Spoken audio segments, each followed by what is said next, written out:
Greetings of the day. I am Lakshman Jajodia, Assistant Professor, GS College of Commerce, Varda.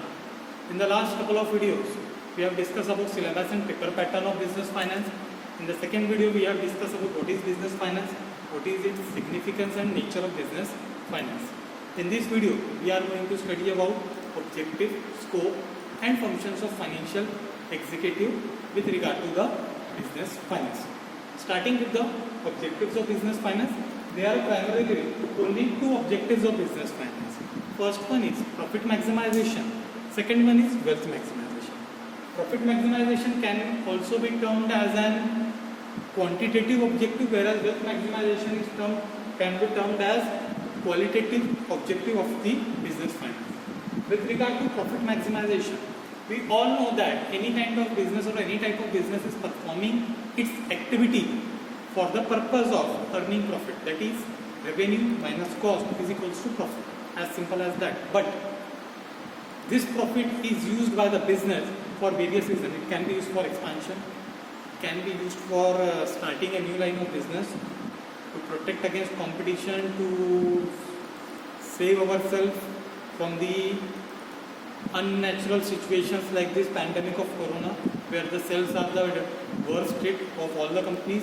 These kind of things can be tackled by way of profit maximization, because in this kind of situation, company retains the profit which it has earned during a financial year. Rather than distributing large amount of dividend, they keep it with itself, assigning the reason of any kind of expansion or sudden fall in the sales, competitive risk.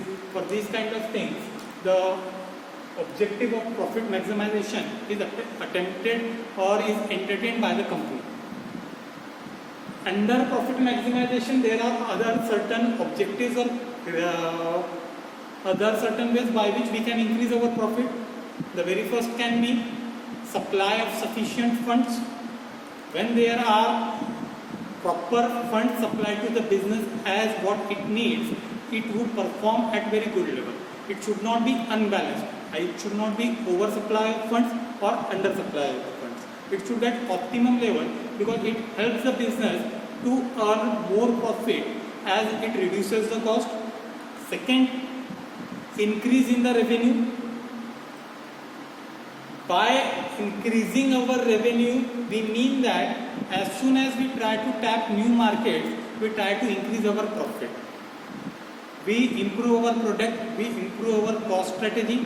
Again, it helps us for improving our revenues. It can help us to generate more profit. More the revenue, more will the profit. Revenue comes from the sales. Larger will be the amount of sales, large will be the profit. Lower will be the amount of sales, lower will be the profit.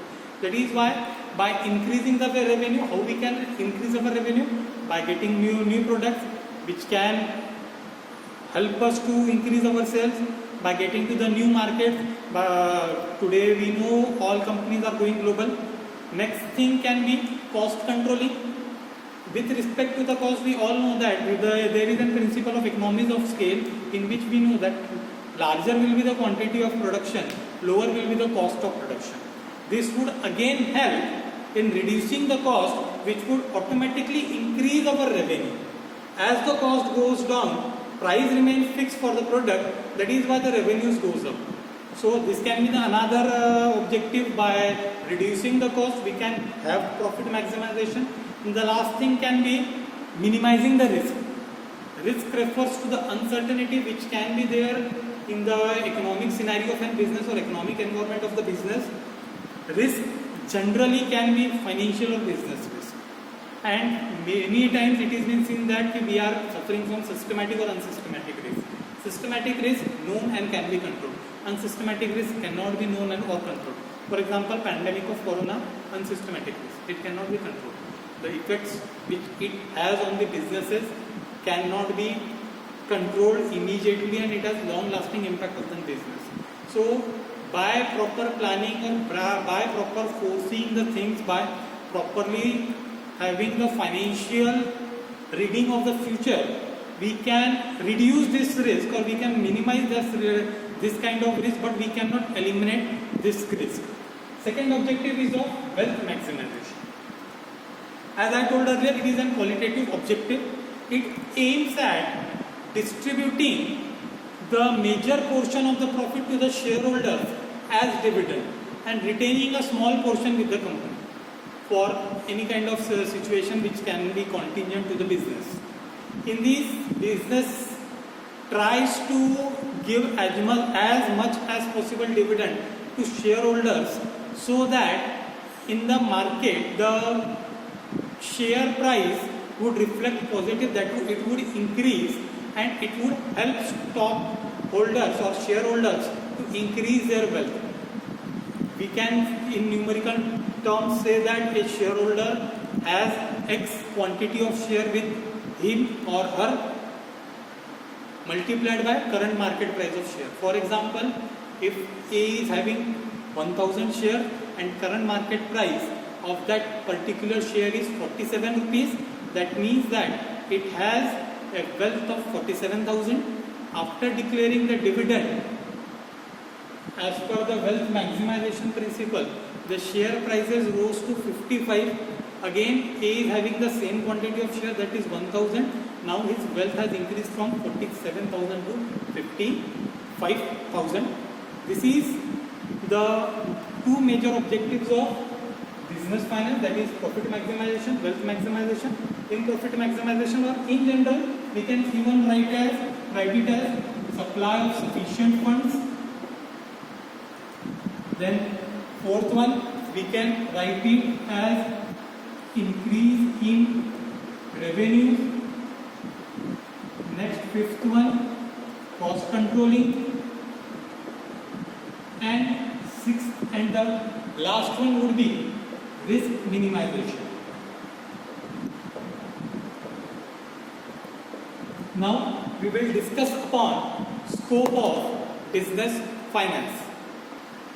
Scope is an area which is covered by that subject. With respect to business finance, scope in first part is with the financial control. By planning, we all know that what is planning and why it is important. Planning as an important tool and aspect for any business. Financial planning is quite important because it helps us to plan our activities, to plan our decisions in advance so that we can know what businesses need to do, what businesses are up to. It helps us to have a draft with us, what is going to be in the financial terms in the future. Second thing is the financial control.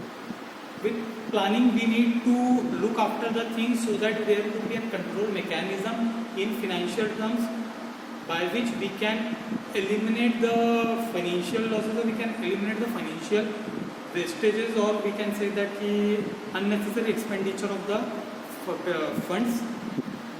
Financial control can be done by way of budgets.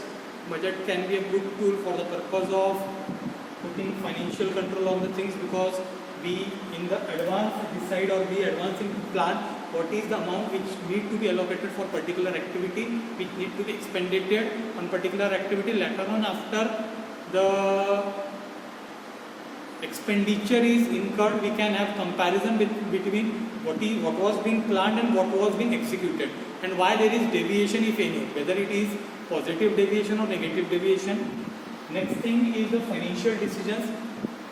In a business, on daily basis, we need to take various financial decisions.